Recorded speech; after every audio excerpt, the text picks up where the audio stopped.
नमस्कार दोस्तों, जैसे कि मैं आपको बताना चाहूँ कि अगर आप आलू की खेती करने जा रहे हैं, आलू की खेती के लिए सबसे ज़्यादा महत्वपूर्ण चीज़ होती है खेत की तैयारी। जहाँ हमारे पीछे देख रहे हैं, हमारा आधे एकड़ का प्लॉट है और हम इसमें आलू की रोपाई करने जा रहे हैं। खेत की तैयारी हमें किस प्रकार से करना है, अगर हम सही तरीके से खेत की तैयारी करते हैं तो हम अपने आलू की फसल से बेहद अच्छा अधिकतर पैदावार ले सकते हैं। और उसके साथ में सबसे ज़्यादा जरूरी कार्य है वो है बेसल डोज।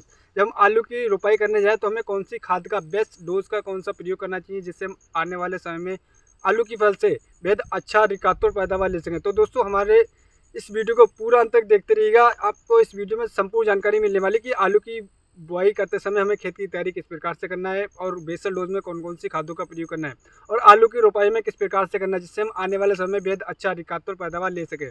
यदि आप हमारे चैनल पर नए तो कृपया करके हमारे चैनल को सब्सक्राइब करना बिल्कुल नहीं भूलिएगा और हमारे इस वीडियो को अधिक से अधिक हमारे किसान भाइयों के साथ शेयर करें, अपने दोस्तों के साथ शेयर करें, जिससे जो हमारी जानकारी है हमारे सभी किसान भाइयों के साथ पहुँच सके, अपने आलू की फसल से आने वाले समय बेहद अच्छा अधिकतर पैदावार ले सके। जैसे कि यहाँ पे हमारा खेत एकदम ऑलमोस्ट तैयार है और हम आलू की रोपाई करने जा रहे हैं और हम बेसल डोज में कौन सी डोज ले वो आपको संपूर्ण जानकारी मिलने वाली। तो इसके लिए आप इस वीडियो को बिल्कुल भी स्किप मत करिए। तो आइए हम शुरू करते हैं किसान भाई। सबसे पहले हम बात करते हैं खेत की तैयारी। खेत की तैयारी करते समय किसान भाई आपको ध्यान रखना, जो मैं आपको बता रहा हूँ किसान भाई, ये यहाँ पे हमने जो हमारा ये आधा एकड़ का जो प्लॉट है 3 बीघे का, इसको बीघा भी बोलते हैं, 3 बीघे का प्लॉट है आधे एकड़ का। हमने इसमें सबसे पहले 2 बार हमने हैरो से जुताई कराई थी और उसके बाद में हमने इसमें 3 ट्रॉली सड़े हुए गोबर की खाद का प्रयोग करके, काफ़ी हमारे किसान में सड़े हुए गोबर की खाद का प्रयोग नहीं करते। तो किसान मैं आपको बताना चाहूँगा कि आप उन खेतों को देखिएगा जिन्होंने सड़े हुए गोबर की खाद या फिर मुर्गी फार्म की खाद का प्रयोग करा है। आप उनके खेतों को देखिएगा, उनमें आपको रिजल्ट शीशे कितना साफ दिखाई देगा।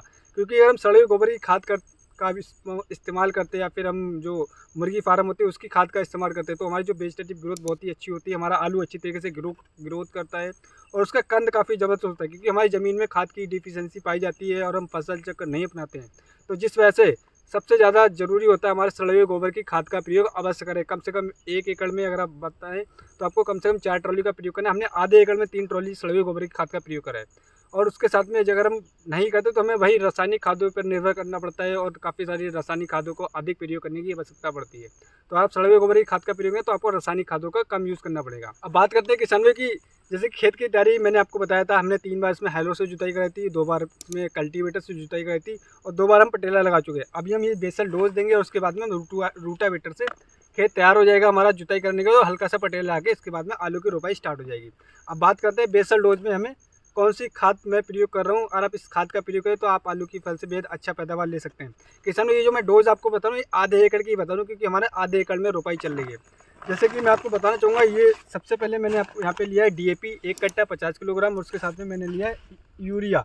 नाइट्रोजन बेहद अति आवश्यक होता है हमारे आलू की फसल के। और उसके साथ में DAP और उसके साथ में हमने लिया है सल्फर लिया है 90% WG फॉर्म में किसान में, उसमें 90% सल्फर है और उसके साथ में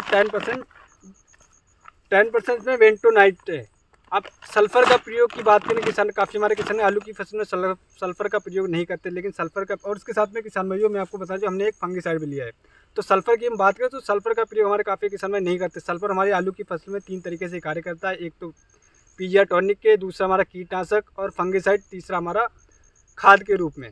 तो आपको सल्फर का प्रयोग बेहद करना है, क्योंकि आलू की फसल में काफ़ी सड़ने गलने की समस्या आती है, फंगस की समस्या। तो उस फंगस को ख़त्म करने में काफ़ी ज़्यादा सहायता करता है सल्फर। तो आपको सल्फर का प्रयोग अवश्य करना। और सल्फर की कमी हमारे ज़मीन में कहीं ना कहीं पाई जाती है, तो उस कमी को, उस डिफिशियंसी को पूरा करने के लिए आपको सल्फर का प्रयोग अवश्य करना है। और उसके साथ हमने लिया है पोटास, MOP पोटास लिया है किसान भाई हमने यहाँ पर आधे एकड़ में 20 किलोग्राम।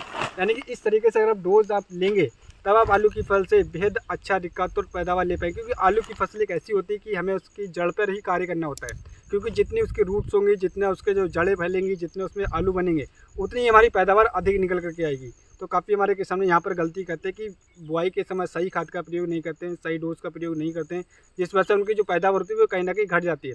तो आप इस डोज का प्रयोग करेंगे तो किसान में आप 1 एकड़ से कम 400 से 500 कुंटल आराम से आलू का उत्पादन ले सकते हैं। डोज में दोबारा बताना चाहूँगा, 1 कट्टा मैंने आधे एकड़ की डोज है ये। 1 कट्टा मैंने DAP लिया है, 1 कट्टा मैंने यूरिया लिया है, 5 किलोग्राम सल्फर 90% वाली और उसके साथ में हमने 20 किलोग्राम MOP पोटास, उसके साथ में ये फंगिसाइड लिया है।